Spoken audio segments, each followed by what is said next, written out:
Hey, it's that time of the year, bracket breakdown time. Welcome to the Proview Network studios in Albuquerque. I'm Sebastian Noel. We're just about set to reveal brackets at the hour, but we'll have a little bit of fun before that, and we'll get to the criteria as well. So I want to get to that first. But first, before all that, if you're having a watch party right now, and we know some of you are, feel free to send us those pictures at Proview TV. We'll try to get as many of those up as we can. I know first in the queue will be the Santa Fe Demons. I know they're watching, so we'll get those at Proview TV on Twitter. Send us your watch parties. We're always excited to see those. I want to welcome my guests and my co-host today, Aaron Rivera on the side and Cameron Brown right here in the middle. Welcome, gentlemen. And we do have some 1A, 2A, 3A expertise coming on as well today. First of all, I want to welcome Cameron to our studio and compliment you on all the work you've been doing this year. Appreciate it, man. The Inside 505 podcast, right, which you can get anywhere. Yeah. And while we were on our little APS hiatus, you were doing a phenomenal job. I saw you almost every night at a game. Before I got home, you have the player of the game interviews up already. So I know you do a fantastic job with that. And especially while we were not on the air with APS, I know a lot of people were relying on your coverage, man. So fantastic job. I appreciate your guys' help and everybody here at the Proview team. I really appreciate it. Yeah, man, you're like becoming a Proview favorite, man. Like Leroy loves you, Aaron loves you, and Aaron doesn't really like anyone else except himself. But so he's even a fan of you, right? Like it's a big deal. Yeah, no, I mean, and he didn't mention all the other things you do. You get player highlights out, so people are able to see the stars of the city all the time. Every night, pretty much before I'm even in bed. Mm-hmm. Yeah, it's a cool thing to do, just giving back to the community. You guys do a great job with the camera work, the broadcasting, so I really appreciate you guys having, my back, the last couple years as well. All right, I want to talk about how the criteria works. It is always amazing to me how some people still do not quite understand how the criteria works. Right? It's complicated, man. Well, Don't call me out. No, I wasn't talking about you, but it is complicated. But so let's go over that criteria, right? There's 6 criteria points. There you go. It's on the screen. Our director, Josh Brown, doing a great job, flying solo back there today. Finish in regular season district play. Your max preps rankings, your overall record, which is winning percentage, wins against district champions regardless of classification, member school input, which is basically the end of the year coaches poll, and then head-to-head competition. Should that criteria all come up in a tie, the tiebreaker is the max preps Freeman rankings. I want to add one caveat to that, and that is an email that the NMAA sent to coaches last week. Basically, in the districts where there was a tie, say Sandia and West Mesa, or the 3-way tie between Rio Grande, Los Lunas, and Santa Fe in that district, the misconception was that all those wins against each other would count against wins as district champs. I think it may have been like that in the past, maybe not, we don't know. Mm-hmm. But they did send out a clarifying email. In those instances, the winner of the tiebreaker on Monday, that would be considered the quote-unquote district champ, where the wins against them would count. So, for example, any teams that have wins against a West Mesa, since West Mesa lost that playoff, they would not get credit for a win against a district champ. Now, if they have a win against Sandia, then they would. Same thing in that 3-way tie, right? Los Lunas ends up winning that playoff, so only wins against Los Lunas count against wins against district champs. So there was that clarification sent out earlier in the week. Let me explain to those of you at home how this criteria works when you're picking 2 teams, right? So let's just take Los Lunas and West Mesa on the boys' side. Overall record, you look at Los Lunas has a 23-6 overall record, West Mesa 21-8. So basically a criteria point goes to Los Lunas there. District finish, they both finished first, so in ties. So there's a wash there. Head-to-head competition, there was none, still a wash. District champion wins. Los Lunas beat Carlsbad, Organ Mountain, Carlsbad again, and Fort Sumner House. So that's 4 of them right there. West Mesa beat Carlsbad, Cleveland twice, and Sandia. That's 4 of them. So that's still a wash. Coaches poll. The last coaches poll made available to us had Los Lunas at 6, West Mesa at 4. So that's a criteria point for West Mesa. So basically it's 1-1 now. Then the max preps rankings, which finished at Los Lunas 5 and West Mesa 6. So, by 2 criteria points to 1, Los Lunas would have to be seated ahead of the West Mesa Mustangs. See, that's pretty simple, right? It's really not that hard, and you can just add all the numbers up at the end. One of them's got 4, one of them's got 3. That's who wins. There you go. Simple enough, right? The one that we always like to talk about a little bit is the district champ wins regardless of class, right? So if you look at that, okay, Carlsbad, they share that win, right? All right, okay. 2 impressive wins against Cleveland. Okay, great. On the Los Lunas beat Organ Mountain as well, right? But A 5A team has a district champ win against a 1A team in Fort Sumner. You know that's what the other coaches are talking about. Like, well, we didn't play a 1A team, right? So, but that's a big win, and Fort Sumner, take nothing away from them. That's a really good team. But those are the wins against district champs. They all count regardless of classification.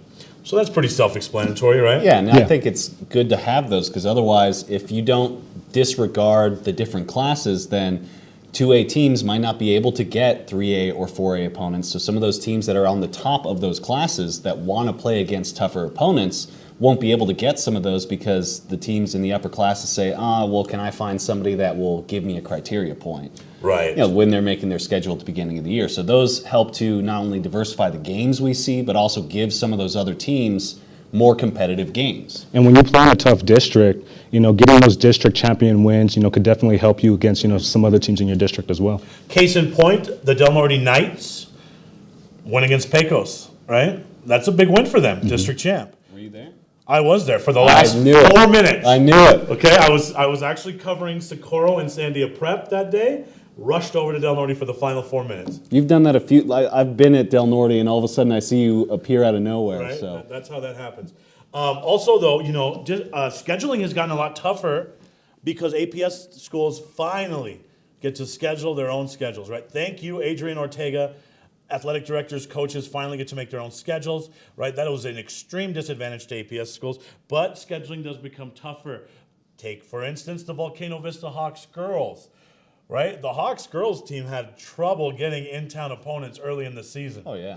Right, so they were a late addition into the academy tournament. That got them some extra games, and then they also played. I believe they played a 1A or a 2A opponent. Right? Tahatchee came up, right? So because no one wanted to play Coach Villarreal and the Hawks, right? Because of the program she's built there. So scheduling certainly is difficult.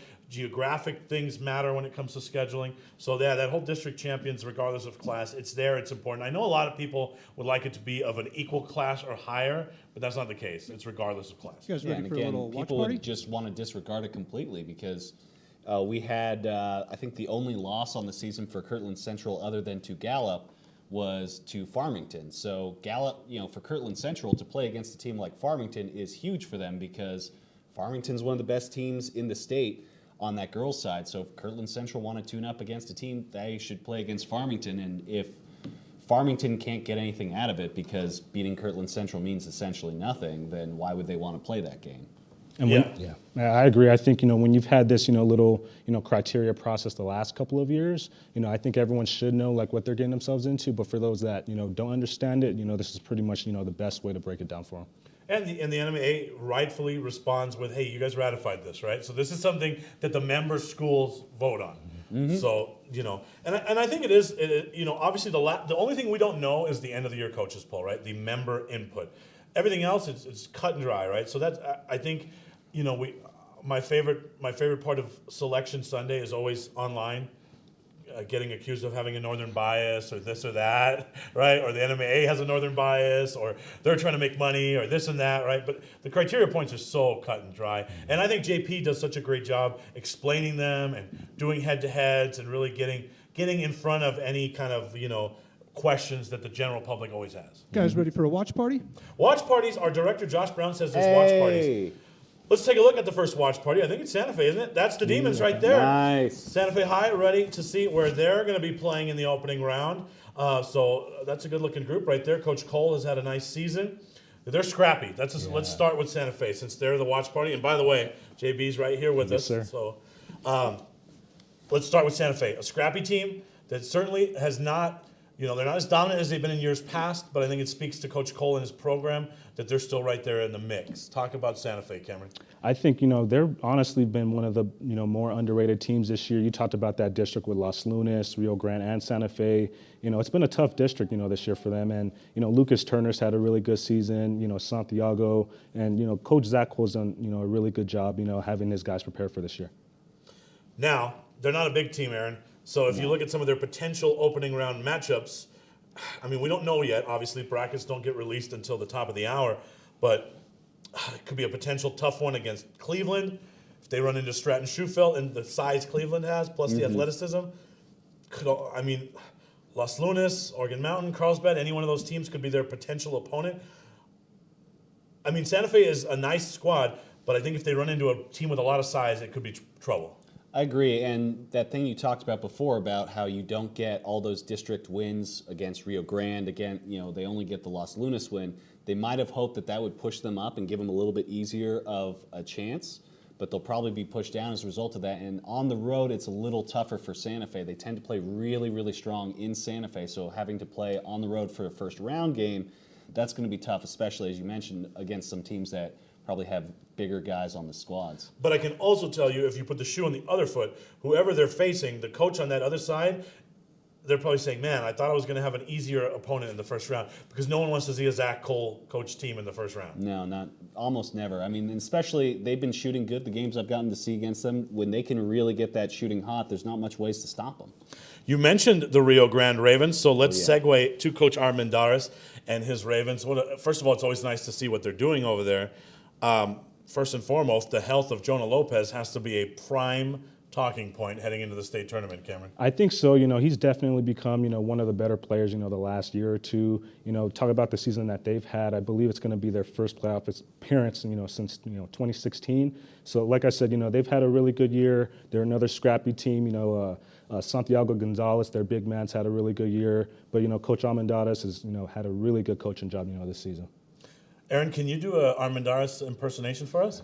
No, on senior night, they had the video board and they had the kids, and they actually asked the kids to do a Mario Armendariz impersonations. Who had the best one? None of them had any good ones. Really? That was the thing. I was kind of surprised at it, but, he's done such a great job with that team, and obviously it really helps when you have one of the best players in the state in Jonah Lopez, still unsigned from what I understand. Right. But, for them, no matter what, if they want to make a push in the playoffs and not just be a great story that they were able to play for a district championship in their first season in their new home, if they want to push deep into the playoffs, get into the pit, it can't just be number one who takes that team. It's got to be Santiago, as we just mentioned. They've got to get guys like Lukesh or the second Gonzalez. Somebody else has to step in and have a big game for them as well, on top of Jonah Lopez, putting up 20, 30 points, whatever Jonah decides to do that day. Tell you what, though, their opening round matchup could be against West Mesa, and I think that is trouble. Yeah. Especially if there's no Jonah Lopez. If that opening round matchup is against the Mustangs, especially now that Lukesh is gone, right? So that's not an option anymore. With Jonah Lopez and Santi, I think if they're both there, that would be tough. But what do you think? I know they got a couple younger players like Alicio Vasquez, I believe is his name. They have a really scrappy team. I think right now, you have a young team, that's playing with house money. I think they don't really have anything to lose at this point, which I do think can be, very dangerous for a team, that, really has nothing to lose at this point. But, when you get into the state tournament, if a few calls go your way, you play hard, the first, half, anything can happen. And I think that could be a scary team that you could see. Yeah, I'm checking, just checking the social here. We'll have the Sandia Matadors and Lovington. We'll have Lovington, the girls' Lovington team. We'll have that in a second for some watch parties. So let's just stay. Oh, there you go. There's the Matadors right there. There you see Eli Lovato to the right. There's a Sandia watch party. Sorry, right. I had my mic I'm making muted. sure that Danny Brown has a shirt on. Right? Does Danny have his shirt on for this picture? I don't know. They're not at Danny's house because Danny's house is a amphitheater at the moment. It's got an open ceiling, so they're somewhere else. But I don't see Coach Brown in that picture. Let's talk Matadors. Let's talk Matadors real quick. That's a good basketball team. I think, when you talk about, the favorites for the 5A state championship, you have to mention them right away. They got four, really good guards, that can, all create for themselves and for each other. I think, when you have a team like that, they have, a lot of, matchup, advantages, for a lot of teams, like Volcano, Vista, Trisco Heritage. And when you have, four guys, that can, impact the game like that, I mean, it's going to be very tough, for anybody that they play. I would argue, actually, that they have five guys. Five? Thomas Adams, I think too. they have the five best starters in the state. When you have Eli Lovato, I call him the straw that stirs the drink. I think he just makes them go. Dalen Moyer. You have Andrew Hill leading them in scoring. You have Lamarion Coleman, the energy, the defense, just the glue. And then the super sophomore, Thomas Adams. I think Thomas Adams is. I don't know about you guys, but when I do a Sandia game, every time Thomas shoots the ball in the fourth quarter, I just assume it's going in. Yeah. He's always hot, man, in the fourth quarter. He's So- a guy But that you can rely on. The big thing, though, is what Cameron mentioned, that they create for each other as a team. So you can see teams chock full of stars that are being selfish, but they will immediately take a lane, draw in a couple of defenders, and pass it off to the next guy, let somebody else do the scoring. And that's, they've been battle tested. They've had tons and tons of tough opponents this year. And the reason they keep coming out on top is because the guys create for each other. The guys keep going all throughout, and they wait to find, little mistakes by the defense. Once they catch a team, sitting way too high in the press, they just start chucking it behind you, doing whatever they can to put points up. Game-saving block by Mason Howell in that playoff game. The little guard off the bench, Jamil Creighton, he's been good. He can hit a three, right? It's not the deepest team, but, Coach Brown does a good job getting one out at a time to get that breather, and they seem to never get tired. So, but it's time for obviously, watch parties. they've had trouble against Volcano Vista, though. That's the team they can't beat at the Who moment. hasn't, though? Right? Who That's hasn't? true. We'll talk about Volcano Watch Vista party, in a moment. guys. More It's watch time for parties the here. Lovington Wildcat girls. Hey. The Lady Wildcats of Lovington are next up there. There you see them watching and awaiting their seed. So we'll see. We'll see where Lovington's at. A nice season there, 13-12. They were 3-3 in district. So we'll wait to see Lovington. Since we're talking about contenders, let's stay in 5A where we were just at, and let's talk Volcano Vista, right? Boys or girls? Well, boys first, obviously here, since that's what we were talking about. That's going to be the number one seed. There's no surprises, right? Are they beatable this year? They've shown that if they take a day off, they certainly can be beatable because Cleveland got them one time. But last year they had those two bigs underneath Alter and Aguino. They were swapping off for the most part. Now they're running a two-headed monster where one of them shoots and the other one pulls it off the glass and shoots again. And then if they don't make it by that point, somebody else pulls it again. So, really big, strong inside-out team. There's not a lot of teams in the state that have two bigs that can go out there. But All right, I've seen guys, teams able to, they'll put somebody who's athletic, like Atrisco Heritage was, they matched up one of their more athletic guys against Aguino to just try and keep him away from the boards, which can work, but it doesn't work for long. And it looks like Volcano Vista they're like they were last year. They just seem so good at always coming out the victor. All right, now we have Sandia girls coming in, guys. And I feel like, with Volcano Vista, they've had a lot of close games this year, but I think one thing that's really benefited them is their experience, them playing discipline, their great coaching from Coach Brown. But I do believe, if you're going to be Volcano Vista, that you have to play, a clean game, and, you have to take advantage, if they do go cold, just because, they always go on that little run that they always have. I think you need those big guys in foul trouble. That's your only chance. If you get one or both of them in foul trouble. It got a little scary for Volcano when Hudson Brown was hurt, but as soon as he got back out there, it shows you the importance of Hudson Brown to that team. Huddy kind of makes them go, and, for being such a little guy, he's tough. So he brings a toughness out there. When Huddy's out there, they look like a different team. They get some nice pieces off the bench. They can hit a three. We do have another watch party. I believe it's the Sandia girls. I believe that's what Josh Brown said. So let's take a look here. Definitely the Sandia man. Look at that. Sandia They had girls. enough time to even throw their name up there. And then Sebastian from the boys, who we just saw, they He's say up you in the look top corner, fantastic in a suit. Yeah, Coach Keddick, nice to see him, right? And look, we're on in the background there. So the boys at Sandia were giving me some grief that I'm finally wearing a suit. So yeah, thanks, boys. Yeah, I've been rocking the hoodie look lately. So, all right. Anything else you want to touch on in 5A before we switch over to girls? I do want to talk about West Mesa for a moment, though, before we move on. The Mustangs, man, when they run their stuff offensively, I don't know if there's anyone that can hang with them, right? Sonny Ortiz gets going. Donovan Cruz is a real nice super role player. Brandon Lagunas has had a solid season. Terrence Burdex, I think one of the most underrated big guys in the state. And when they run their offense, it's efficient.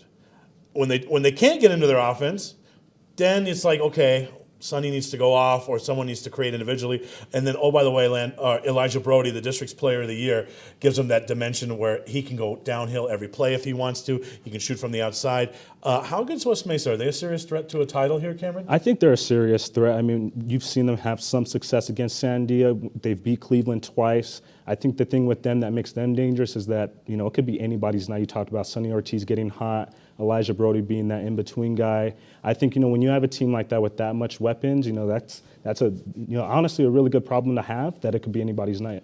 And Aaron, defensively, man, they guard. They Oh, yeah. really guard. And their defense just all year long has been just on top of everybody. The question is going to be who they match up with. Are they going to be stuck in a one-on-one the entire night or what? But I think they could potentially do it. But I think also we should be looking at some of these teams from down south because Carlsbad. Northern bias. Yeah, Northern bias. Yeah, Northern bias. You know, Carlsbad last year was a pretty good team. They had that big upset against Rio Rancho in the first round, but they've only gotten better. And then, of course, we've got a new threat coming from Las Cruces in the Oregon Mountain Knights, who've made a push out in this last season. So we'll see. I mean, there could be some other teams from down south that we'll be watching. Will really depend on who their first round matchups are going to be, though. Who's the out-of-town team that you think provides a real threat, if you had to pick one? I would probably say Carlsbad. I think earlier in the season they had like a lot of close games where they lost, 3 points or less. I think they started the season 8-7 and they've won like the last 12 games. So I think they're getting hot at the right time. And at this time of the year, you want to be playing your best basketball. I will say this about Carlsbad, though, and I agree with you. I think that is the one team, right? Damian Perez is phenomenal. Mm-hmm. He's a matchup nightmare. They play different than everyone. They play in the half court, right? So that could be hard to adjust to. But I will say this about Carlsbad, okay? Once they got hot, right? You talked about the losing streak, but once they got hot, they had 3 opportunities. West Mesa, Volcano, Las Lunas. They lost them all. So they could not get a signature win once they got rolling. I think that speaks volumes. What do you think, Aaron? I mean, I agree with you on that, but again, last year they came into the tournament, they got their first round upset, they got to the pit, and the question is going to be, they'll most likely have a home. I mean, we'll see. They're one of those bubble teams. Oh, they'll be a home. They'll have a home team. Yeah, home so game for sure. I mean, that'll definitely help them out, and it depends on where that team's going to be coming from. But if they get to the pit, the question is going to be how fresh are they, how ready are they to play in those big games? But they do have some of that experience. 2 other teams, Las Lunas, they do have probably the best player in the state in Jalen Holland, so that's huge. And then Cleveland. I think Cleveland's interesting. I mean, obviously, you know what you're getting with Daniel Steverson, right? Phenomenal.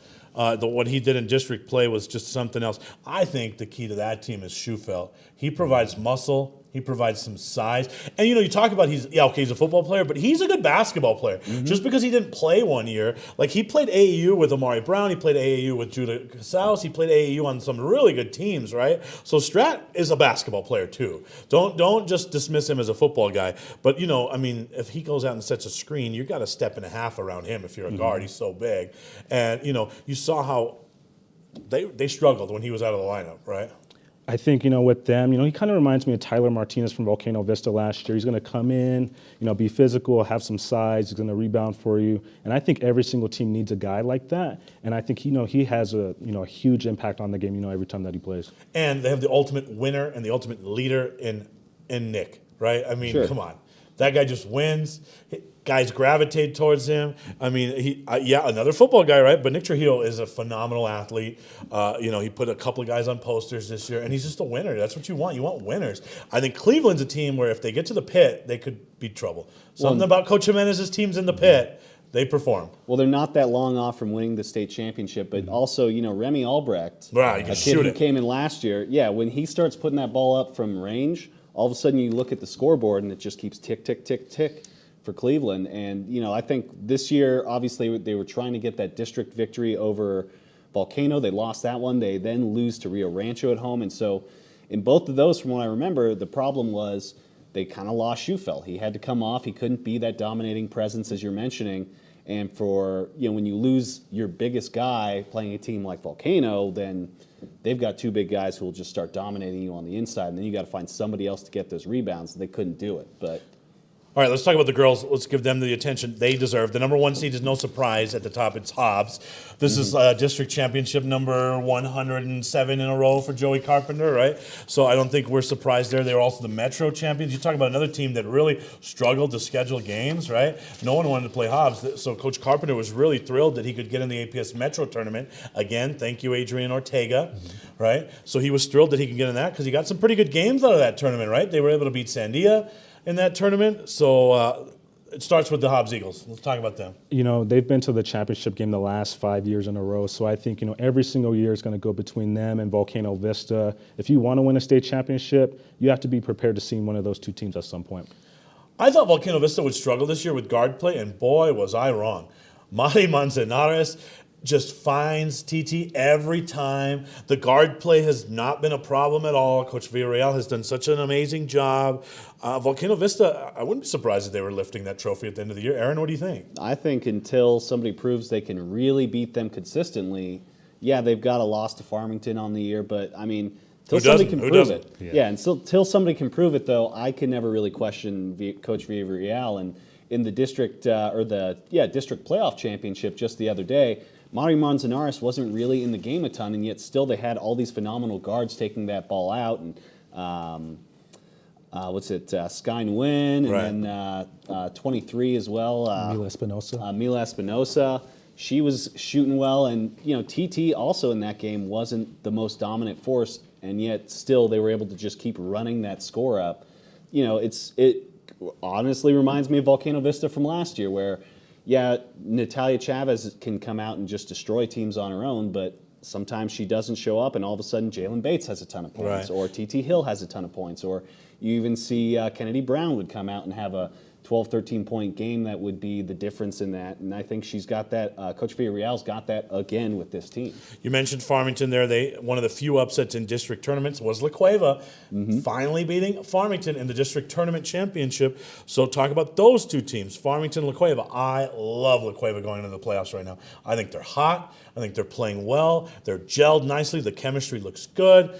They got all the pieces. Eva Love's healthy. Dyer looks phenomenal. I mean, that's a good-looking team heading into the playoffs. What do you think about La Cueva and or Farmington, Cam? I think La Cueva, you have to give credit to Coach Kogan. You talked about Eva Love being out, for most of the year, and Alexis Ayers and, Jordan Dyer. They came in, along with the rest of that team, Carly Gutierrez as well. They had increased roles, and they pretty much held it down, for Eva Love to come back. And then now that she's, kind of getting her rhythm back, they're a really scary team going into the state tournament. Tialo sisters, though, they're tough. Well, if you watch any Farmington game, what you'll see is they keep stealing the balls from teams. I mean, they run that full court press like nobody else in the state. They'll make you make a mistake, and then all of a sudden it's in the hands of one of the Anatialu sisters, throws it to the other one, and they'll put it down. I mean, there's nobody else that you see do full court passes all the time like Farmington, but they are beatable. La Cueva was able to get it here, and I think one thing that Coach How much harder would that be to do on a full-size court at the pit, you think, what they do? I'm just wondering about the depth perception on it, because you're also going to have those, the seats that kind of stack out, and a lot of people talk about it's harder to shoot for the first couple of games, but Farmington has played there before, so it's not like it'll be their first time, but it'll definitely be tougher, but Farmington's another tough team. I think they'll be a top 4 any day. I think the most interesting matchup we could get in the opening round is Albuquerque High and Sandia, right? I mean, Leilani Love can carry that team to a first-round win. I have no doubt in my mind. Sandia, though, the confidence is good. From a talent perspective, Sandia is just through the roof, right? With Sydney Benali, Hope Giddings, Audrey Wright, the defensive job that Chloe Brown did on Bella Hines in the district tournament. So from a talent standpoint, you think Sandia should easily get past Albuquerque High, but not so fast, my friend. Albuquerque's been playing well. I think they've won 16 in a row. And, you talked about, it's a shame that this might be a first-round matchup. But, if there's a matchup that you can go to in the first round, I think this is the one. There's a lot of star power on both sides. Aaron talked about, Mari Manzanares from Volcano Vista, always giving the ball to TT Hill. Ariana Sanchez does the same thing for Leilani Love as well. What do you think? I mean, he already mentioned Ariana Sanchez. She can also score. And when Leilani Love is putting up points, it's one of those where, okay, so they're going to get those points, but who else can you get? You can get Ariana Sanchez. You can get America Martinez. I mean, there's a few different people that can get involved, but with Sandia, the question is, so are they going to get points? Because some days Benali's hot, some days she's cold. Some days Wright's hot, some days she's cold. Some days, same with Giddings. So if all of them come out cold on one night, or they only get one of them coming out hot, you start to see the points not appear. But again, like you said, they're one of the most talented teams in the state. So my question for Sandia is always, is the ball moving that night? And if it is, they're tough to beat.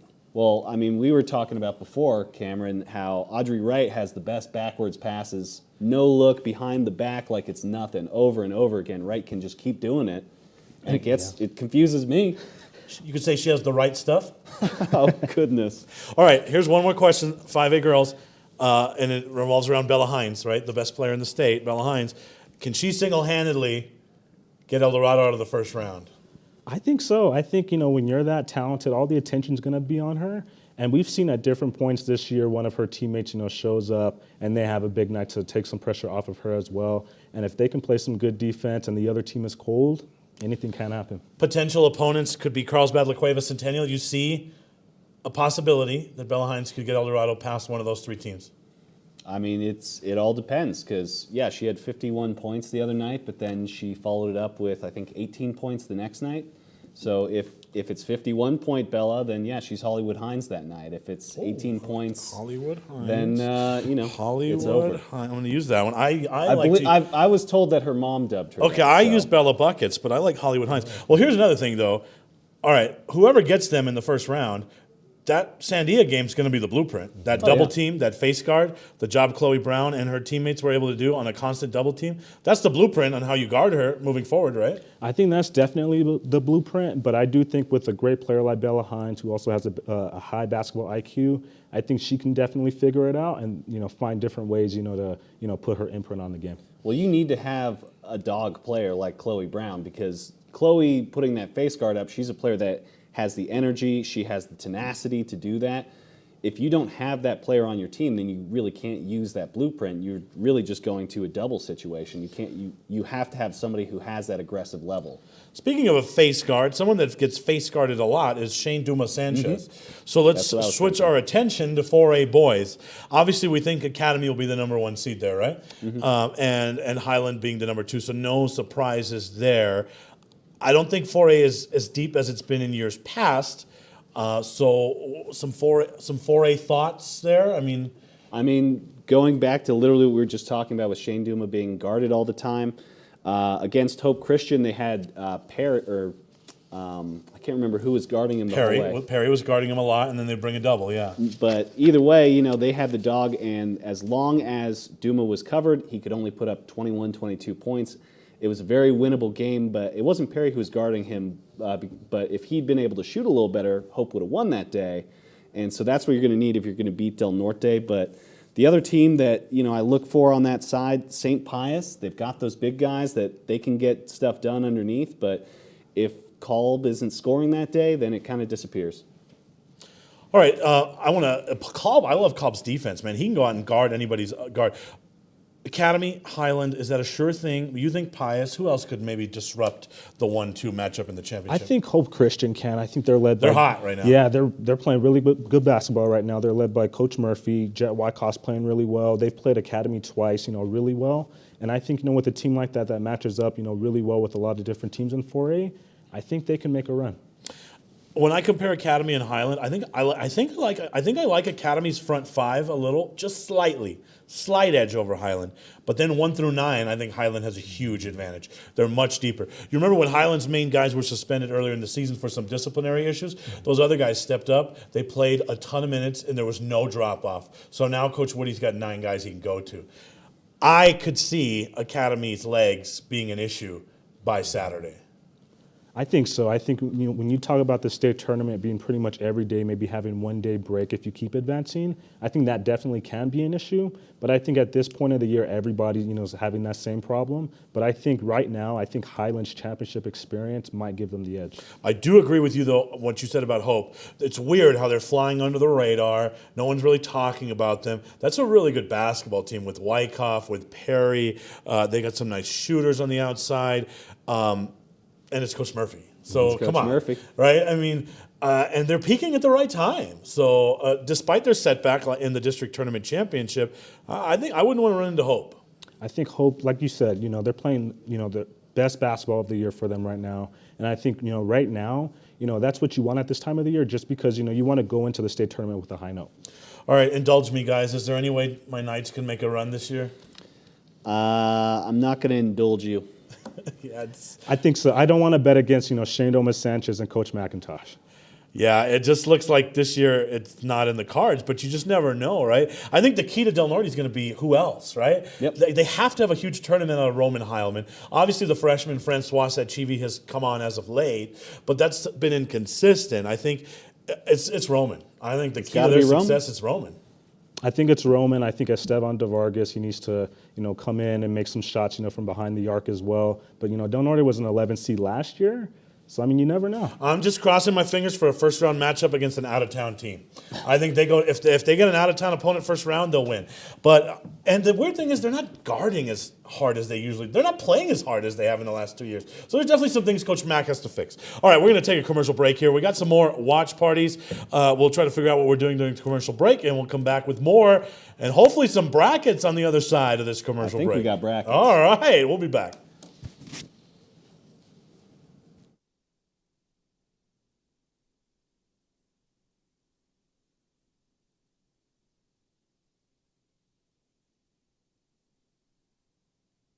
We would like to thank the following sponsors for making this broadcast possible. We would like to thank the following sponsors for making this broadcast possible. We would like to thank the following sponsors for making this broadcast possible.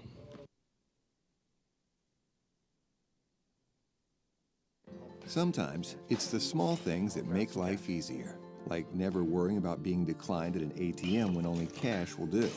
With your covered from US Eagle, we'll cover you, even if the money's not there. That's a good feeling. And we do it with no extra fees or penalties.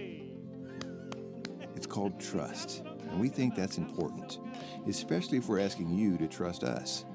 At US Eagle, that's just part of what it means when we say, people mean more. Dream style roofing tops them all. When your roof's worn out and needs to be replaced, we're gonna do it right, put a smile on your face. There at home, things are looking up when you get your roof done by someone you can trust. Dream Style, a company name that's been around forever. No one does it better. You need a new roof, you know who to call. Dream Style Roofing tops them all. Check it out. What is it? It's a time machine, bro. I could jump into the future, get my paycheck early. I already get my paycheck early at US Eagle.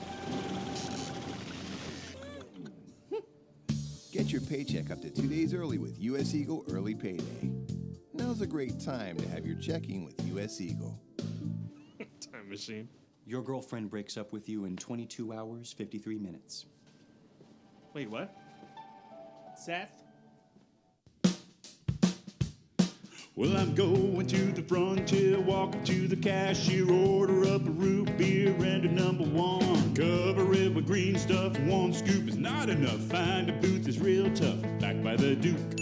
Meet my family, meet my friends in the quirkiest restaurant I have ever been. All of Albuquerque's favorite spot, it's the Frontier Restaurant. The Frontier Restaurant is a proud supporter of Proview Networks. Don't sacrifice quality of flavor when you're in a hurry. Golden Pride offers ribs, fried chicken, green and red chili breakfast burritos, and Frontier Cinnabons. 4 great locations, or visit us online at goldenpride@abq.com. Golden Pride Barbecue Chicken and Ribs, proud supporter of Proview Sports Network. Hey, welcome back to our Proview Network studios here in Albuquerque. We got a bunch of watch parties to get to. I do want to welcome Michael Montano to the set. Welcome into our studio. Thanks for having me. Yeah, man, you're going to be our resident expert today, right, for 1A to 3A? That's correct. All right, let's run through some of these first, though. Let's look at watch parties. Who do we got there, Josh? We have Christian Oak Grove Boys and Girls Watch Party there. All right, Hey, Evangel Oak Grove. All right, there you go. Schools there, stand by here. Let me get in. All right, let's move ahead to the next here. We're going to have the La Cueva hanging out there. La Cueva's at their own gym there. There you Yeah, go. hanging out at their own gym, looking big. There you go. They got the big screen up there in the gymnasium. Ooh, here we go. Here we go. Here, the Pecos Boys and Girls. Oh, getting ready. They always have one of the best spreads of anybody. Oh, there you go, right there. Look at all As that food. always. Look at that. Look at, oh my gosh. Just hanging out there. Good old Pecos. You remember that? Bring back memories? Bringing back memories. Right? Here All right. it is. Our boys over at the West Mesa Boys hanging out. West Mesa boys right there. I think that's a team, man. That's a team. That's a team to be reckoned with. All right, who else we got there? There's some more. We got the Valencia Jags. Hey, the watching out Jags, Buffalo one of the Wild surprise Wings. teams. Watch out for Ali Abdullah in the tournament. He can single-handedly go off All right, every one given more, night. and then we'll get to the brackets here. What's so that? here we have the Del Norte Knights here. Hey, there's some Heilman Knights. on the There's right. Roman right there. There's Stev in there. There's Shane there at the head of the table at the top. All right. There's Francois with his hands up. So there's the Knights. Good to see the Knights. I'm rooting for you, boys. Let's make Knights a are run. hanging out there. All right. All right. So here we go. If you guys want to start here, let's start out with some 1A girls. 1A girls is where we're going to start with the bracket. So let's throw it up there. The number 1 seed is Melrose. Not much of a surprise there. Congratulations to the Lady Buffaloes. They were the district champs out of District 6. Head coach Kevin Lackey and his team is a number 1 seed. 24-1 overall. Really nice wins against Manzano, Moriarty, Texaco. They'll get the 16 Cimarron. Springer and Logan are the 8-9 matchup. Alamo, Navajo, and Dora is the 5-12. The 4-13 is Tahajali and Jemez Valley. 3-14 is Cliff and Reserve. Adamas is the 6th, and that means Camado is the 11. The 7 is Fort Sumner House, Evangel, and Oak Grove. That co-op is the 10. The number 2 seed is Roy Mascaro. The Lady Blue, the district champs out of District 5. They'll get the 15 seed. Magdalena. By the way, here's a little fact for you, Michael, that our director, Josh Brown, his dog's name was Blue. Anywho, anything jump out there? I appreciate that. Talk about the top 4 seeds, first of all. Melrose. How good is Melrose? Melrose, as always, top team of the South. Good group under Coach Lackey, as always. They're strong, they're quick, and they're tough, and they don't fall under pressure. Challenges, do you think, or pretty? We see at the lower levels a lot of chalk always, right? The seeds pretty much hold true. So if you had to pick a first round upset there, which would you be enticed to maybe look at? I'm looking at the Camado Animas one. That's what I was eyeing. All right, so that the Camado, the Eagles, they were the 3rd place finisher out of District 2, 5-5 in District, 18-10 overall. So, all right, with that being said, Final 4, do you have the chalk going through there, or what's your Final 4 in 1A girls? Final 4 I have in 1A girls is Melrose, as always, Tohadjali, Roy Mosquero, and I have Cliff. So, yeah, 1, 2, 3, 4, chalk. Right, and we see that a lot at the lower seeds. Yeah. All right, so, Aaron, what do you think? Do you think you like that, chalk all the way? I think I like chalk all the way as well, and I like chalk with the top 2 in the championship as well. Okay, so if we did have a 1A girls championship with Melrose and the number 2 seed Roy, who wins that game? I'm going up north, Roy Mosquero. Oh, okay. So an upset there. All right, I think I saw the 1A boys flash up there, so we can go to that if we're. There we go. No surprise at the top. Magdalena, the Steers, the number 1 seed, they'll get Tahajali, the district champs out of District 2 under Coach Mirabal. What a fantastic season for Deshaun Vineyard, averaging 19.6 rebounds a game. They shoot it 44% from 3, 62% from the field. That is unbelievable. By the way, Magdalena, the last time they didn't win the district was 2012 and 13.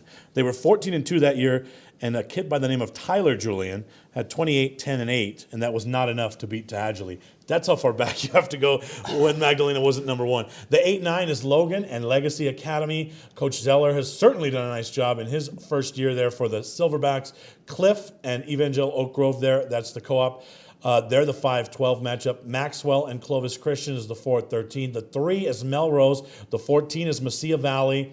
Throw that back up there, please, Josh, so we can finish out. As he's going to get that back up there for a minute. There we go. There you see Dora Alamo Navajo, the 6-11. And the Cimarron Des Moines matchup is the 7-10. Coach Doherty's done a real nice job there. Pine Hill against Fort Sumner House, the 2 seed, no surprise. I got a quick story for you about Des Moines, the 10 seed. So their head coach, Ben Doherty. First year I was PA announcing for the Anime A. We had a state game at Del Norte. Ben Doherty was playing. It went into like 2, 3 overtimes. I don't know what. They had to call APS several times to extend when the alarm would go off because it was so late in the evening. I guess that just means I'm getting old because Ben Doherty played in that game, and now he's the head coach at Des Moines. All right, obviously everyone wants that 1-2 rematch, right? Yes. So talk about why everyone wants that rematch. Because the first matchup was a very close, low-scoring matchup.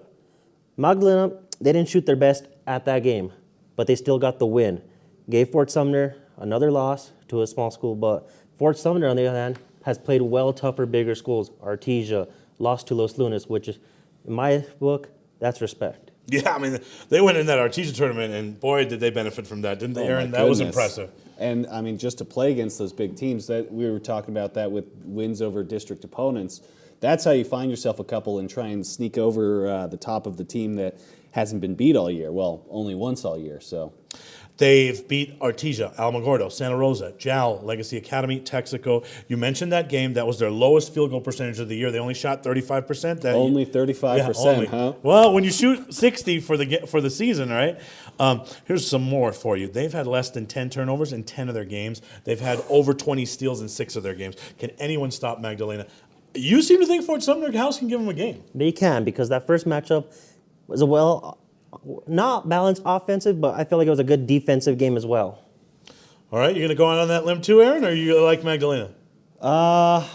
You know, I would be silly to pick against Magdalena, but I also wouldn't leave Melrose out of the equation too. I don't know whether or not they'd have enough, but they would be my sneaker. Some real nice wins against Legacy Academy, Ruidoso. They got a kid by the name of Michael Cardenita, 25. He averages a double-double with 25 points and 10 steals.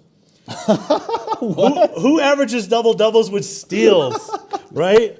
You don't see that very often. That doesn't happen. And by the way, head coach Drew Hatley. This is a big Drew Hatley house right here. Yeah. We're all fans of Drew Hatley, so that's a big deal, right? So, yeah, I agree. That's a team to watch. Throw that bracket up one more time, Josh, the 1A. I'm sorry. We're going to go back. We want to go back to that one more time real quick.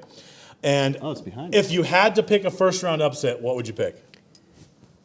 I say the 7-10. No disrespect to Coach Brazil, but I feel like Des Moines can upset C. Moron at home. In that same district, tough matchups against each other. Man, a walking legend like Eloy Brazil. Who, yeah, you know what? But Des Moines, they've played solid. All right, do you see an upset that catches your eye? Not really, and I definitely don't want to pick against Cimarron. Got too many friends up there. Okay, all right. So what do you have in the Final Four, Michael? Fort Sumner, Mag, always. And I say Maxwell and Melrose. Okay, and then who do you have lifting the blue?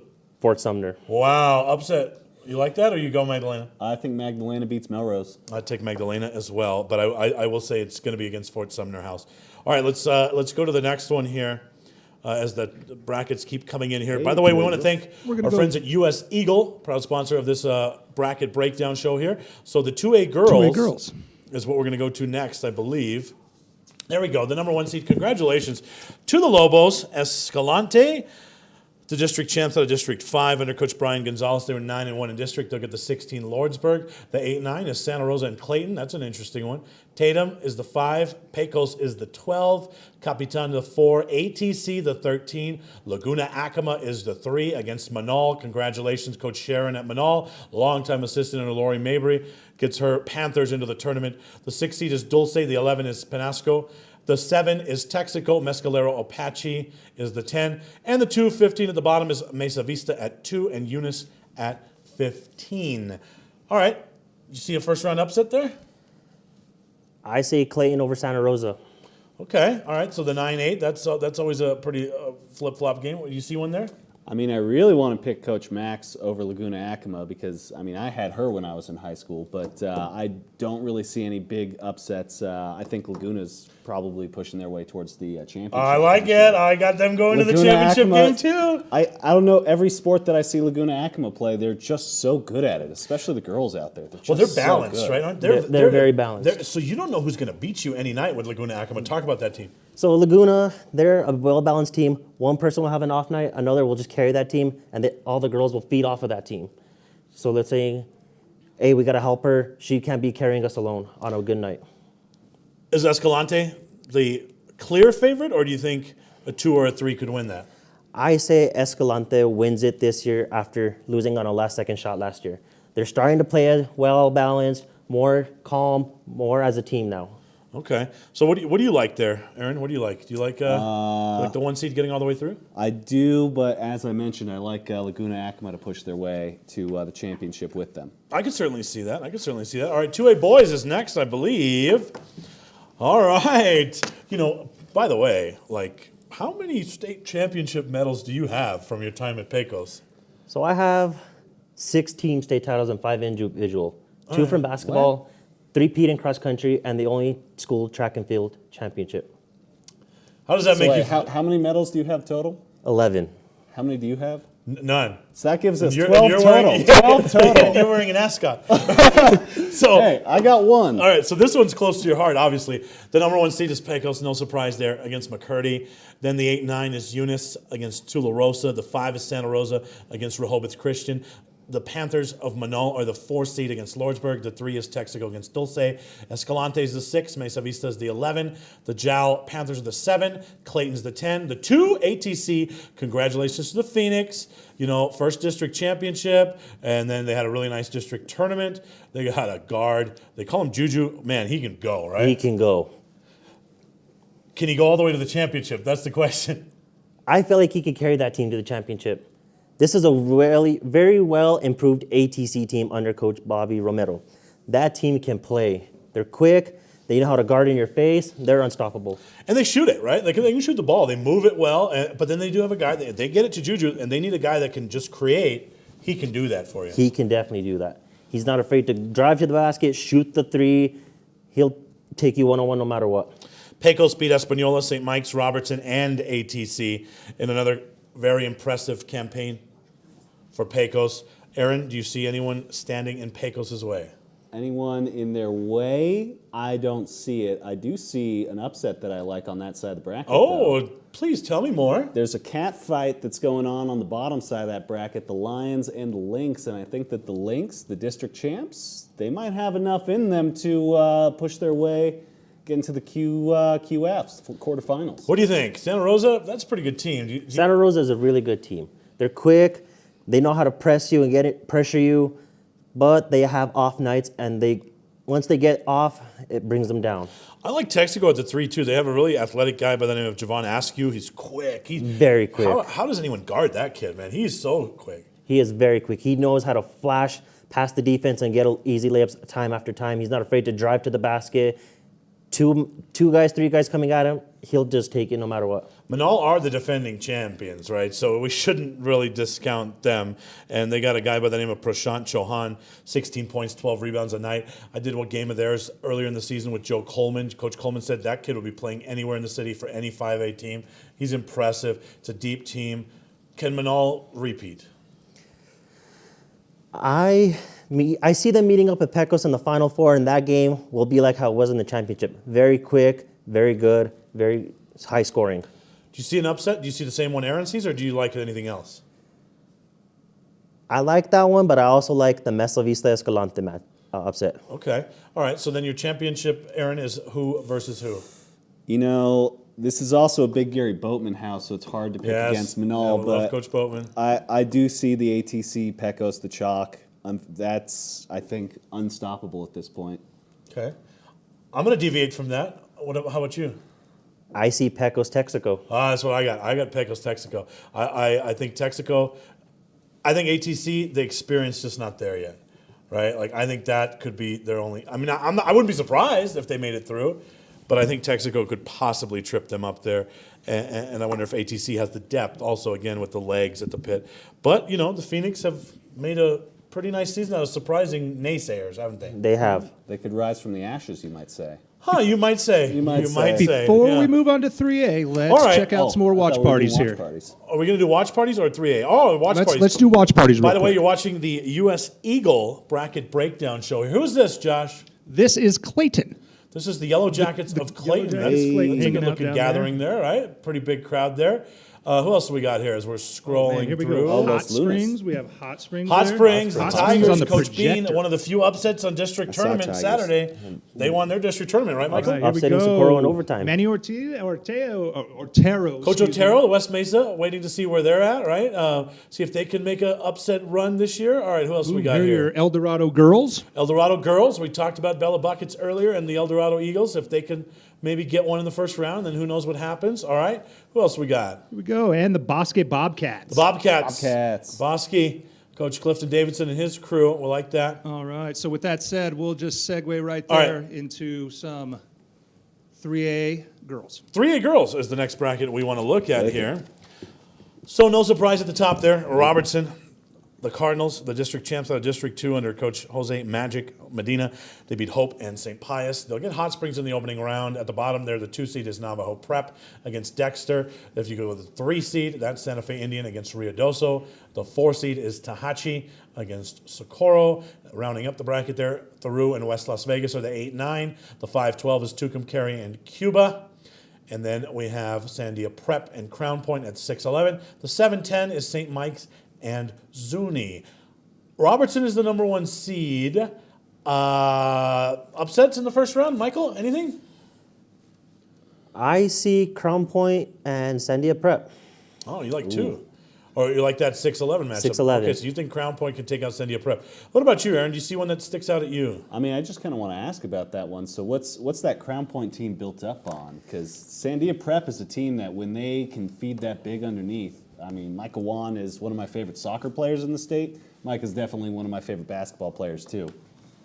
But, I mean, Crown Point, you know, those schools, they love to run. And I feel like if they get the big in foul trouble, that'll really help Crown Point.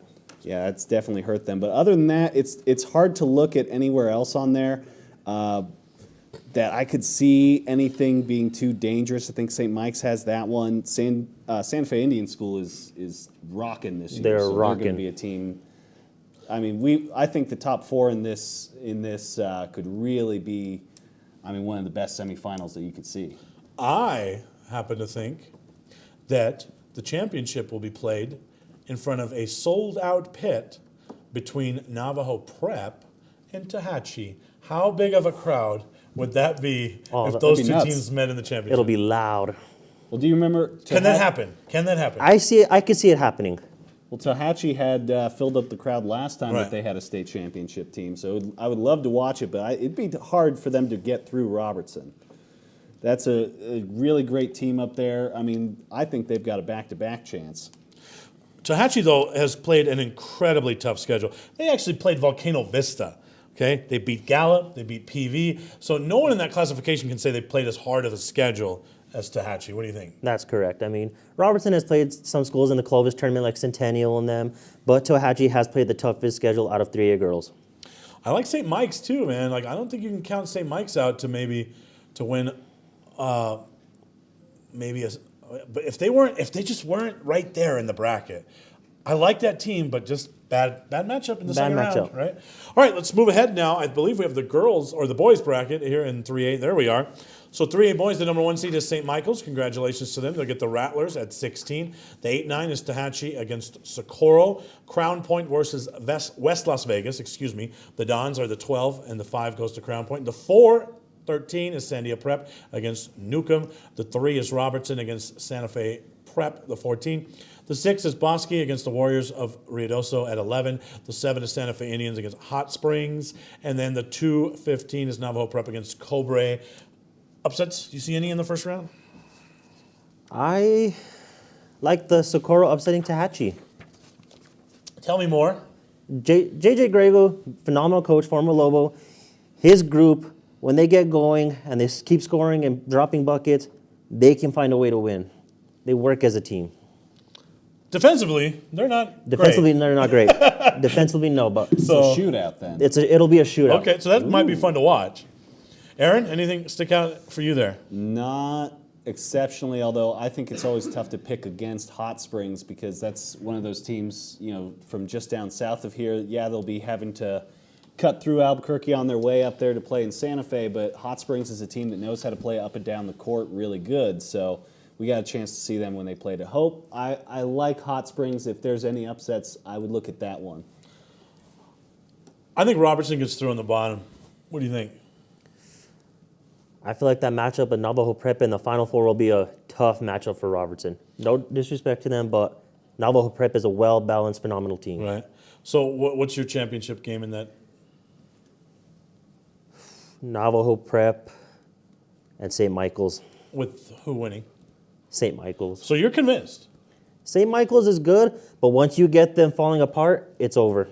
Okay. All right. Well, that doesn't sound very convincing for I a feel 1 like- seed. I feel like they can do it, Okay. but they have to get past the fast Navajo Prep Eagles. I mean, obviously they got some dudes, right? With Montoya, with Cita Baca, they got some guys, right? They do. Aaron, what do you think? What does your championship look like in that? I mean, I would love to see the St. Michael's Revenge Tour with them beating Robertson championship. They got that in the volleyball side, but I'm thinking it's an all-prep championship this year. I think we got Sandia Prep, Navajo Prep, and Navajo Prep takes them out. You got Sandia Prep going all the way through, huh? I do. I think that's some of your soccer bias that's It is leaking into absolutely basketball. soccer bias. Right? I don't know about all that. The keeper is so good. When Jeffries has a good game, all right, that's enough. That guy can just This is a put basketball points show. up. This is the U.S. Eagle basketball breakdown show. Coach Branch, I ran into him one time. This was pre-COVID, okay? Yeah. Remember when there used to be the hospitality room, right? Pre-COVID. Oh, missed those. You know what Coach Branch called that? The Losers Lounge. And he said he never wanted to be in the Losers Lounge again. He was happy to see me. He was happy to get something to eat and a fresh drink. But he said he never wanted to come to the Losers Lounge again. And here he is at the 3 seed. I have a feeling he's going to be coaching all the way to Saturday. All right, let's look at some watch parties here. I think we got a few more. We do here. And then Here we will have take a commercial Maxwell. break. Who's that? This was the Maxwell Bears. The Maxwell Bears. I think Maxwell. I think Aaron talked about it. It's a good team. They could. A very good team. They could make a run. All right. Who else we got? All right, here we go here, as well as the Volcano Vista boys. They've got, We'll they've see got a right nice, healthy snack. If you notice, most of them are eating some watermelon. They're having like oatmeal cookies or something. I was looking at that one, so trying to stay healthy and ready for that first round matchup. Right. And I have a feeling Coach Brown had a lot to do with that. Right. Like they probably wanted pizza, and Greg said no. What do you think? Well, we had pizza. So Yeah. That's Here what we have the happens when I'm in Robertson charge. boys here. I feel like he's the not fun brother. Right? Like I bet you Sandia's having pizza and chips. Oh, that's right? Robertson, And I'm Greg saying. says no, we're gonna have celery Here we go. sticks. Robertson boys hanging out Okay, there. here's Robertson. All right. And then we as well have the Valencia Lady Jags. All right, Lady Jags Saw the in the boys house here, as here are well. the right? ladies. I think that's the B-Dubs in Las Lunas. Yeah, I'm I believe you're familiar right. with that And establishment. then here we have the Mesa Vista Trojans. Mesa Vista in the Hanging out house. down there. Look at that. They got the double screen back there. That's That's how you solid do right it there. right there. All right, and All right, what else? one more before break. Here we have the PGH, the Valley Girls here hanging out. All right, so there you go. That'll round up all of our watch parties today. For now, We'll still have a few more, but let's keep take a sending. little break. Keep here. sending. We'll take a quick commercial break before we dive into 4A and 5A. Stay with us here on the U.S. Eagle Bracket Breakdown Show.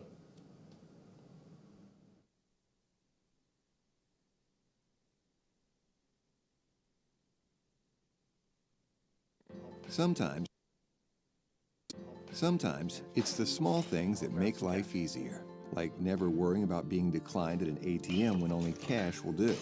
With You're Covered from U.S. Eagle, we'll cover you, even if the money's not there. That's a good feeling. And we do it with no extra fees or penalties. It's called trust, and we think that's important, especially if we're asking you to trust us. At U.S. Eagle, that's just part of what it means when we say people mean more.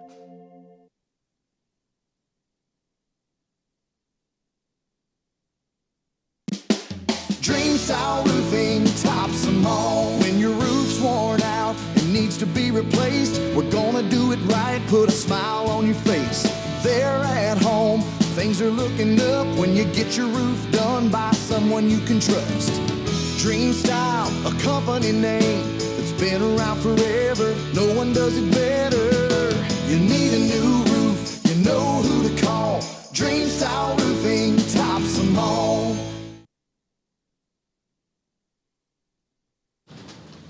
Check it out. What is it? It's a time machine, bro. I could jump into the future, get my paycheck early.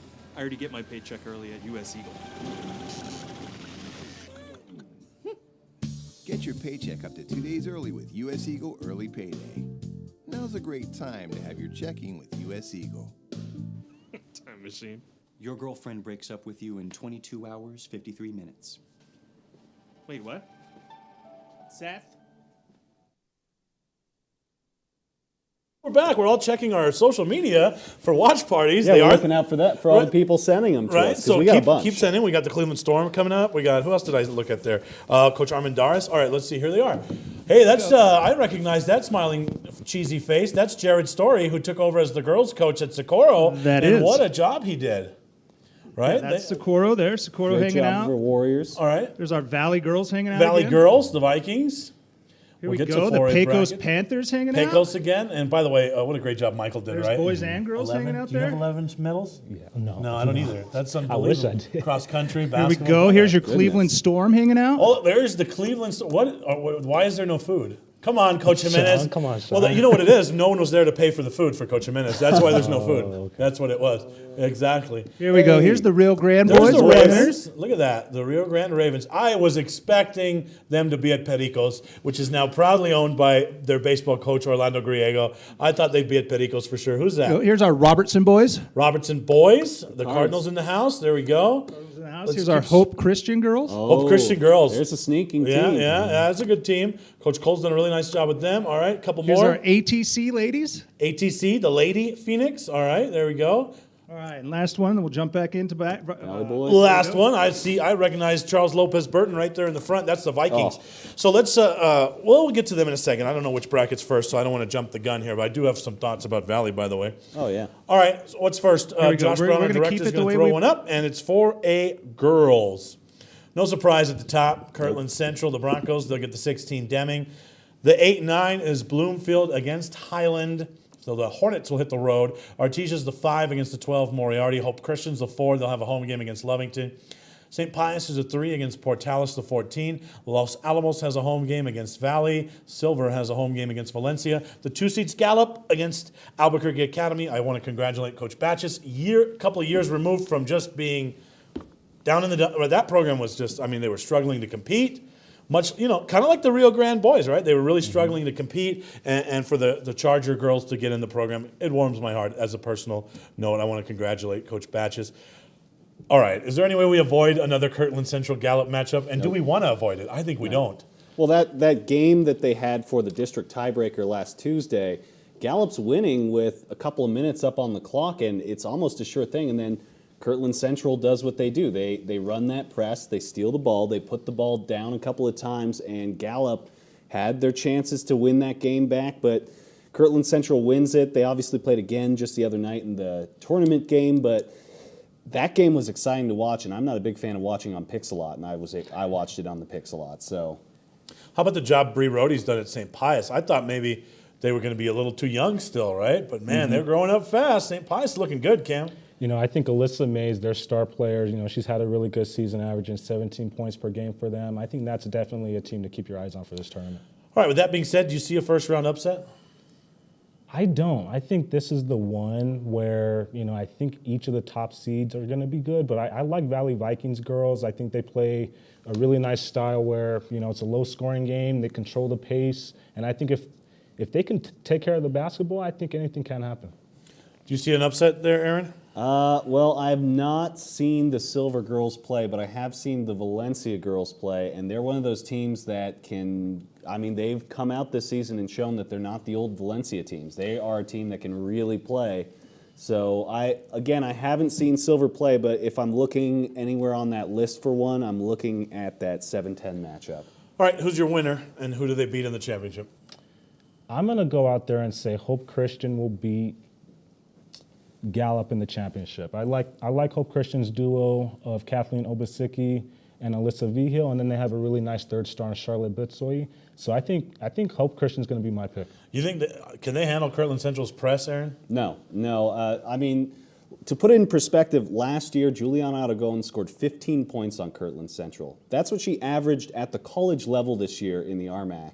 Last year she was averaging something like 30 points a game. I don't see anybody who can stop Kirtland Central. And, another historic fact, Kirtland Central, who have the most championships of anybody in history, when they win state championships, only one time in history have they not gone back-to-back. Other than that, they tend to win in bunches, and since they didn't win 2 years ago, I think they got it. Coach Manning's going to get his second title this year. Yeah, I like Kirtland Central over Gallup. You like that one too? Mm-hmm. All right, let's move ahead. 4A boys. The number 1 seed is Academy. No surprise there. They'll get the 16 Goddard. The 8-9 matchup. The Knights are going on the road against Deming, against an out-of-town opponent. Yes, sir, I got my wish. Gallup is the home team against Valley, the 12.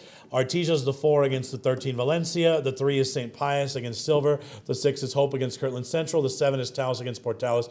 The 2 is Highland against Pewaukee Valley. Let's leave that up there and let's stew on that. Upsets. I see quite a few of them actually that I like. Let's. How about you tell us your upsets first? All right, that sounds like a plan. I like Valley, the 12 seed. I think they beat Gallup. Valley, I think they got 3 dudes, man. Charles Lopez Burton is a matchup nightmare for anybody. Julian Chavez can do anything on the court, and then Tyler Kozlowski can shoot the lights out. I think for my liking, they play too slow at times. I think with those 3 guys, I think you could play a little more up tempo. I'm not saying run and gun. Yeah. They're obviously not going to change their DNA, but I think those guys can play. They got they got some nice pieces, and against a team like Gallup, I think Gallup is going to have trouble with just how efficient Valley can be. I like that upset, and since it is out of town, I like Del Norte. The Knights opening round matchup against Deming. I'll take the Knights in an upset there. I don't know. I like that Gallup Valley matchup too. The question is, because we got to see Valley play a tight one with Academy where they were playing that fast tempo, but once Academy started getting Gallup into a sprint, let's just go up and down, the wheels completely came off the court there. So if I'm Gallup, I'm looking back at a couple of those games and saying, if you can get Valley off of their tempo, then Valley just starts to shoot bad shots, Right. and as long as you rebound, you can just keep making them take those bad shots. Anything stand out at you in that bracket, Kim? I'm going to stay at the top of the bracket, but I'm going to say Valencia over Artesia. I could see that. I think, seeing Valencia play really well against, St. Pius and Highland, I think they're already prepared for a game like that. That Highland game, let's be honest, that shouldn't have went to overtime, right? Yeah. So that should have been a win there for Valencia. So yeah, I could see that. And when you got a superstar like Ali Abdullah, right? Like they're gonna.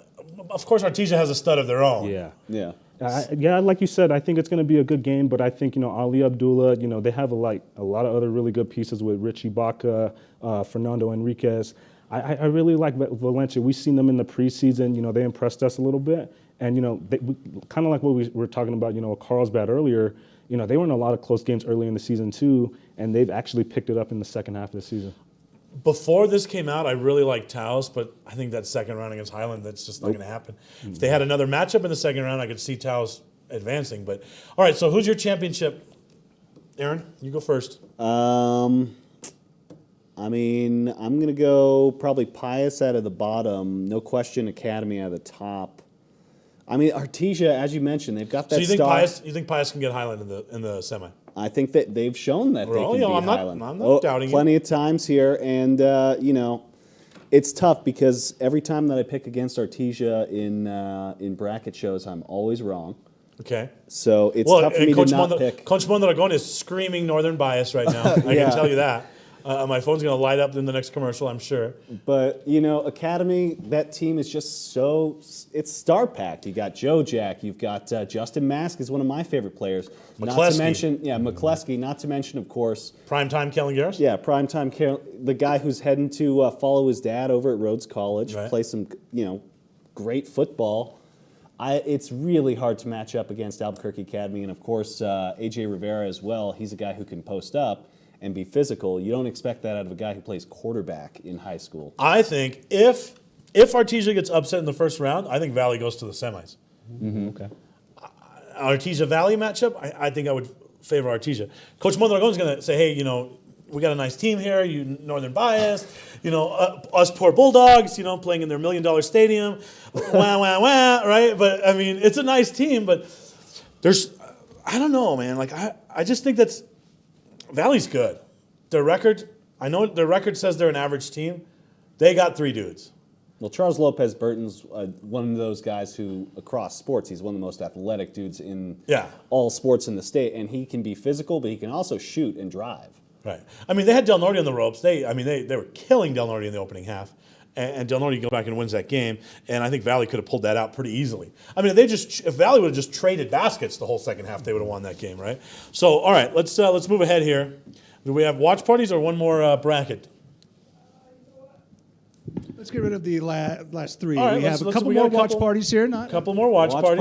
All right. Here we go. St. Michael's. St. Mike. Wow. Look, Horseman. Can we talk about the roof of that house? That is beautiful. Nice. Right. All right. What else? And, What else we got here? Volcano Vista We're talking Girls about that. hanging Let's out. talk about this couch. Yeah. Who's that, Josh? That's Volcano Vista Girls hanging out. Oh, the Hawks. There you see the Hawks. Girls, don't count them out. We'll get to their bracket in a minute. All right. And next. And here we go. We have the Manal Girls. The Panthers. Hey, Panthers. Coach Max. All right. And I think we're good there. I think that's it. All right. That's it. Racking up. So there. Let's go 5A girls. Here. All right. So we'll move ahead to 5A girls. I don't think there's any surprise at the number 1 seed, right? What a job Coach Carpenter does year in, year out. He gets the 1 against Rio Rancho. The 8-9 is the matchup we talked about during our first half hour. We get Sandia and Albuquerque High. It's at Sandia. I know Albuquerque High as a district champ has to be pretty disappointed to be quote-unquote traveling, but they're not. Yeah, they're in town. The 5-12 is La Cueva against Mayfield. Could argue that La Cueva is the hottest team on this bracket right now. Carlsbad's the 4 against the 13 Cleveland. Volcano Vista is the 3 against El Dorado at 14. So we'll get back to that question. Can Bella Hines upset one of the big teams in a moment? Yeah. All right, the 6 is Centennial against Oregon Mountain, the 11. The 7, Las Cruces against the 10, Clovis.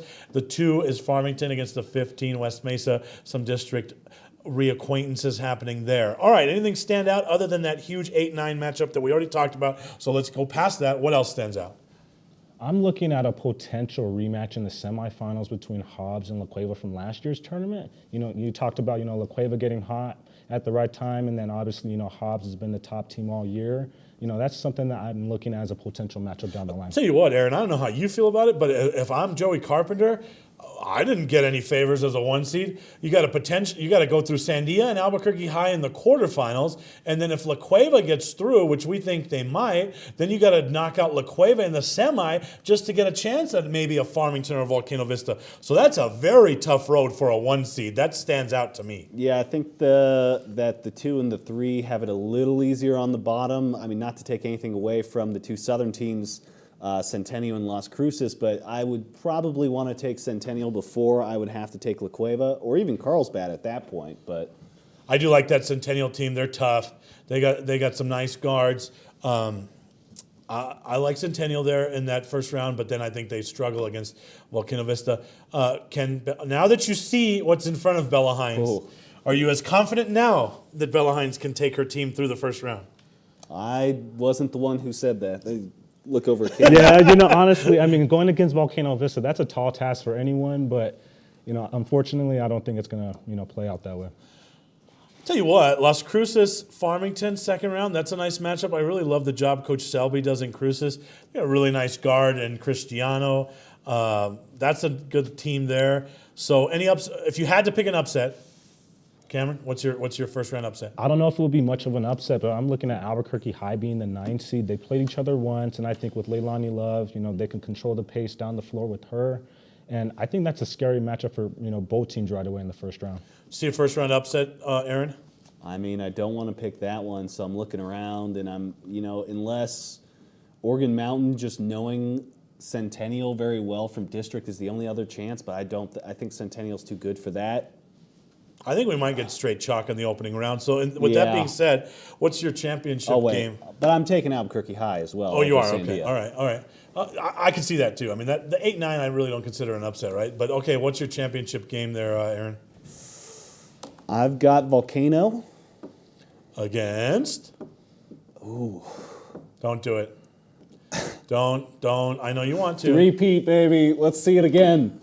Let's see Hobbs play Volcano Vista. I thought you were going to go with an upset there. I mean, no. I don't know why people sometimes don't believe in Hobbs. I mean, that is a tough road. But all right, what's your champion? Who wins that game? I mean, so I would be northern bias if I pick Volcano again, but I'm going to pick Volcano again because, again, until somebody shows me that they can beat Coach Villarreal's team, I don't see anybody who really can. Okay. And she is just I think she's one of the best coaches ever to do it on the girls' side. I'm not arguing you. That other guy, Coach Carpenter as well. The other guy's got 21 district championships in a row. So as well, he's not the drunk guy from Hoosiers, right? I mean, he can coach. Okay, but and District 1 bias here because I'm a Cibola grad, but that is one of the toughest districts in every single sport. I agree. And they've gone back to back. Obviously, they finally got their loss after going undefeated the year before, but I think it's tough to beat Volcano. I think Hobbs is going to really benefit from already having seen Sandia in the Metro tournament. All right, what do you like in your championship game? I'm going to play devil's advocate. I think Sandia is going to beat Hobbs in the second round. Oh, wait! I thought you said Albuquerque High was going to beat Sandia. No, I said that Leilani Love, possibly could control the pace, but I'm going to say Sandia is going to beat Albuquerque, and then Hobbs, and I think it's going to be Sandia and Volcano in the championship. Okay, well, we'll talk about that off air. All right. If I'm looking over my shoulder, I think I really, really want to pick LaCueva to upset Hobbs. I just can't do it. I cannot bring myself to bet against Hobbs.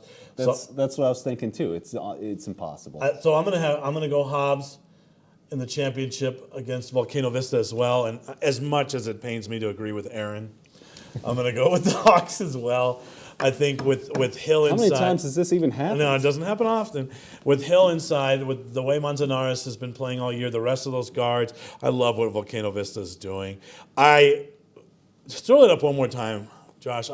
One more time. Convince me that LaCueva can win this, because I feel like they can. Am I crazy for thinking No, that? they're hot at the right time. I think Mayfield, they get by Mayfield pretty easy. Yeah. I think they'll get past Carlsbad. That Hobbs, LaCueva, I think if LaCueva was on the other side of the bracket, I'd feel more comfortable. No, I can't. I don't see him beating Hobbs. That's Yeah. the problem. I can't convince you because I just can't see it. Yeah, I don't know. They're hot right now, Cameron. Yeah. Would it be crazy if LaCueva lifted the blue at the end of this? No, not at all. I think, when you have, a really good coach in Coach Kogan, and then, the guard play that they have, I think they have all the ingredients. They're finally healthy. And I think right now they're definitely, right there, in that conversation. I'm gonna have to stick with my original. I want to talk myself into LaCueva so bad, Yeah. because they're playing so well right now. But I have to agree with Cam in that. I mean, when they got Coach Kogan to take over that team, it's really she's been fantastic for them so far. And it wouldn't be crazy for them to get to the finals, but then even if they could beat Hobbs, they would have to beat Volcano or Farmington, and Right. they did finally get the win over Farmington, right? They finally did get that one, in so an they've shown. oddly low-scoring game too. But That's the way to beat Farmington. Right, You don't want to play. You don't want to play to 70 against Farmington. And they did snap Volcano Vista's winning streak, at the beginning of the year too. So I think it could happen.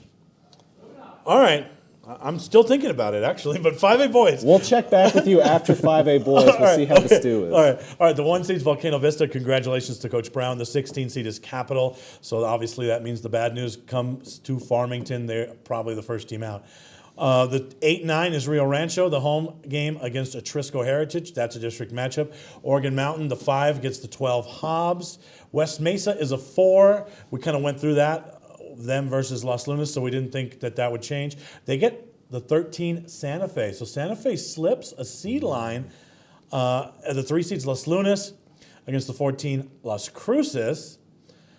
Wow, I didn't expect that. The 6 is Carlsbad. The 11 is LaCueva. The 7 is Cleveland. So that 3-way tie, Cleveland wound up on the very back end of that 3-way tie, right? And they'll get the 10 El Dorado. The 2 is Sandia against the 15 Rio Grande. All right, first round matchups. Obviously, the one that stands out to me is the 8-9 Rio Rancho Atrisco. That's a district matchup. What do you think about that, Kim? So I know that both of those teams have played 3 times already. Rio Rancho has a season series 2-1, but I think now that Atrisco is finally healthy again with Chris Parra back in the lineup, I think Atrisco is going to pull it out. Yeah, if we shift ahead to another game there,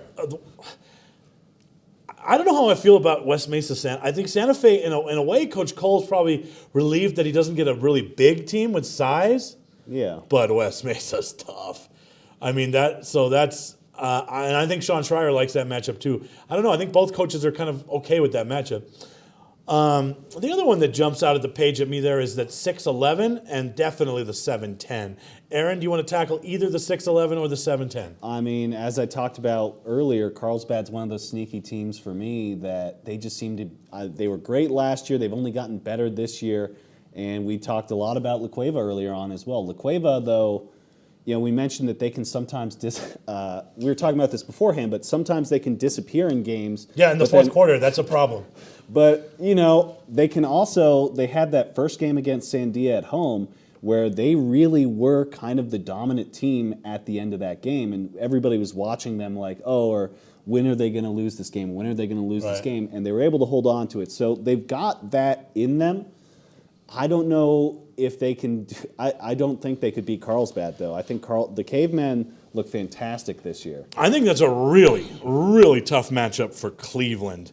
I think El Dorado on paper, probably a top 4 to 5 team. Josh Jackson, I think, is phenomenal. I think he could be the most dominant big man in the state if he wanted to be. I think, obviously, super athletic Caleb Parham.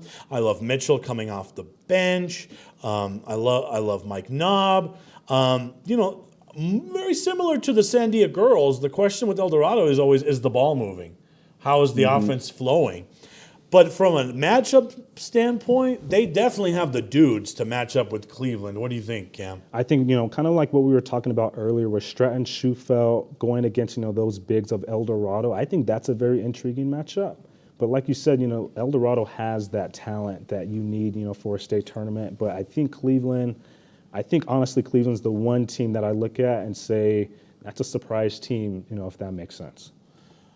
Upsets. Where do you see them in the first round, if you see any? I just see a Trisco over Rio Rancho and then possibly El Dorado over Cleveland, but I'm going to say a Trisco is my one. Okay, and that's an 8-9, so it's hard to call that one, right? I mean, I like the El Dorado over Cleveland because, like we talked about with the bigs of El Dorado can shoot, so they don't have to play underneath where Schufelt will, give them problems. And then the question becomes, can Cleveland sit there and run the shootout? And I think that El Dorado would be a little bit better poised to play that game. Whoever comes through from that, Cleveland or El Dorado, would present a pretty interesting quarterfinal matchup with Sandia. Sandia, of course, ran him out of the gym during the Metro tournament. All right, semifinals. Let's go ahead to the semis. Aaron, who do you have in your semis at the top first? Volcano, and I think they got a Southern team. I think they got Oregon Mountain. Okay, all right, that's interesting. You're convinced on Oregon Mountain? I think they've played. I mean, that Southern District isn't as easy as it always seems that because Las Cruces is taken out. So I think those two. Yeah. All right, and the bottom? That's Sandia versus Los Lunas. Interesting. All right, Cam, top of the semifinal for you? I say Volcano, Vista, and West Mesa, and then the bottom I say Los Lunas and Sandia. Okay, I'm going to go Volcano, Vista, and West Mesa in the top, and I'm going to go Sandia and boy, that top there. That's I'm going to go Sandia. God, can't do it. Sandia, Los Lunas. Yeah. I wanted to say Carlsbad, just can't do it. Can't. All right. So then, take us into your championship. It's a Brown Bowl. What are you talking about? Okay. All right. Who do you got? Who? Sandia versus Volcano. I think Greg's just too tough to beat. Those two bigs with Awino, with Alter, and then the way that they can get the outside shooting. You even see some of the other players on the team, when those two aren't showing up, they'll come in and put up buckets when they need to. Mm-hmm. All right. And they've beat them already 3 times, right? All right. Cam, what do you got in your championship? Same championship game, 4 times the charm. I think Sandia gets Volcano this time. Okay. All right. And what makes you say that? They have to. They have to at this point. Yeah. They've been close, certainly. That's for sure. The big guy, one thing, sometimes big guys can get in foul trouble in the state tournament, right? All right, so my championship, I will have Sandia and Volcano Vista as well in the championship. I think that'll be a tight game all the way, much like those other 3 games. And I think, I'm going to call that game. I'm going to get Steve and I will broadcast that. And I think when it's all said and done, in that championship game, I think Coach Brown will be lifting the blue trophy. Of course. All right, I want to thank all of us for all of you for watching. I want to thank Michael for coming in, Michael Montano, with his, next time he brings his 12 medals, right? Aaron, Cam, it was a pleasure. It's finally time for the games. The brackets are all done. It's time for the games. Get your pass on the NFHS network. And thank you for watching the U.S. Eagle Bracket Breakdown Show. I'm Sebastian Noel saying goodnight from our Albuquerque studios here at Proview Networks. We would like to thank the following sponsors.